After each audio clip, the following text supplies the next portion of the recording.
Welcome to our channel Jahnavi kitchen vlogs. ఈరోజైతే మీకు నేను చికెన్ గ్రేవీ ఫ్రై అనేది చూపిస్తాను. ఎవరైనా ఫస్ట్ టైం చూస్తున్నట్టే మన ఛానల్ని సబ్స్క్రైబ్ చేసుకోండి. ఇక్కడైతే చికెన్ అనేది నీట్గా వాష్ చేసుకొని అందులోనే పసుపు, ఉప్పు, కొంచెం ఎండు కొబ్బరి పొడి, తగినంత కారం, ధనియా మసాలా, అలాగే కొంచెం గరం మసాలా, కొంచెం చికెన్ మసాలా కూడా యాడ్ చేసుకోండి. ఆ తర్వాత అంతా చికెన్కి చికెన్కి అనేది మసాలా అంతా పట్టించాలి. చికెన్కి అనేది మసాలా అంతా పడితేనే టేస్ట్ అనేది బాగుంటుంది. ఇదేంటంటే రైస్లో కన్నా, చపాతీలో కన్నా, ఎందులో కంటే చాలా బాగుంటుంది. చికెన్ గ్రేవీ ఫ్రై చేస్తున్నాం మనము. గ్రేవీ ఉంటుంది, జ్యూసీగా చాలా బాగుంటుంది. ఒకసారి ఈ విధంగా అయితే ట్రై చేయండి. టేస్ట్ అంటే చాలా బాగుంటుంది. ఇప్పుడు దీన్ని మనం 20 మినిట్స్ అనేది మ్యాగ్నేట్ చేసుకోవాలి. పక్కన పెట్టేసుకుందాం. ఇప్పుడైతే స్టవ్ ఆన్ చేసుకొని కడాయి పెట్టుకుంటున్నా. ఆయిల్ అనేది తగినంత ఆయిల్, కొంచెం ఎండుమిర్చి విత్తనాలు, కరివేపాకు, ఆ తర్వాత ఆనియన్స్ అనేవి చిన్నగా కట్ చేసుకోవాలి. చిన్నగా కట్ చేసుకున్న ఆనియన్స్ అనేవి వేసుకోవాలి. ఆనియన్స్ చిన్నగా కట్ చేసుకుంటే ఫ్రైది టేస్ట్ అనేది చాలా బాగుంటుంది. ఆయిల్లో అనేది ఆనియన్స్ బాగా ఫ్రై అవ్వాలి.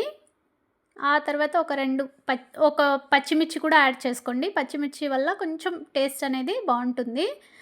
తర్వాత అల్లం వెల్లుల్లి పేస్ట్ వేసేసి, అల్లం వెల్లుల్లి పేస్ట్ పచ్చి వాసన పోయే వరకు ఫ్రై చేసుకోవాలి. ఆ తర్వాత టమాటో అనేది మిక్సీ పట్టేసుకొని వేసేసుకోండి. ఇక్కడైతే నేను ఒక చిన్నవి మీడియం సైజ్వి 2 టమాటో తీసుకొని మిక్సీ పట్టుకున్నా. అది కూడా బాగా ఆయిల్లో ఫ్రై అవ్వాలి. ఈ విధంగా ఆయిల్ అనేది పైకి వచ్చేస్తే ఇప్పుడైతే ఇందాక మ్యాగ్నేట్ చేసుకున్న చికెన్ అంతా వేసేసుకొని ఫ్రై చేసుకోవాలి. ఈ విధంగా అంతా కలిపేసుకోవాలి. ఆనియన్స్, టమాటో ప్యూరీ అంతా చికెన్కి పట్టే విధంగా కలిపేసుకొని ఇప్పుడైతే ఒక 10 మినిట్స్ అనేది బాగా మగ్గించుకోవాలి. చూడండి, మధ్య మధ్యలో కలుపుతూ ఉండండి. ఎందుకంటే చికెన్ అనేది మాడిపోతుంది కాబట్టి కొంచెం చూసుకొని మధ్య మధ్యలో కలుపుకుంటూ చేసుకోండి. మళ్ళీ ఒకసారి అంతా కలిపేసుకొని మళ్ళీ ఒక 10 మినిట్స్ అనేది ఇచ్చేయాలి. ఆ తర్వాత ఆయిల్ అనేది ఈ విధంగా అనేది పైకి వచ్చేస్తుంది. మనం ఇక్కడ వాటర్ అనేది యాడ్ చేస్తలేం, జస్ట్ చికెన్లో వచ్చే వాటరే అది. ఈ విధంగా అంతా చేసుకున్నాక ఇక్కడైతే పుట్నాలు అలాగే జీడిపప్పు పొడి అనేది వేస్తున్నా. టేస్ట్ అనేది బాగుంటుంది, గ్రేవీ కూడా వస్తుంది కాబట్టి ఒకసారి ఈ విధంగా అయితే ట్రై చేయండి. కొత్తగా ఉంటుంది, టేస్ట్ కూడా కొంచెం డిఫరెంట్గా ఉంటుంది, చాలా బాగుంటుంది. ఆ విధంగా అంతా వేసేసుకొని కలిపేసుకొని మళ్ళీ ఒక 5 మినిట్స్ అనేది క్లోజ్ చేసుకోవాలి.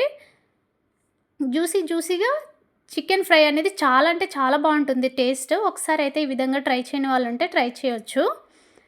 చూడండి, అయిపోయింది. టేస్ట్ చాలా బాగుంటుంది. అలాగే లైక్, షేర్, సబ్స్క్రైబ్.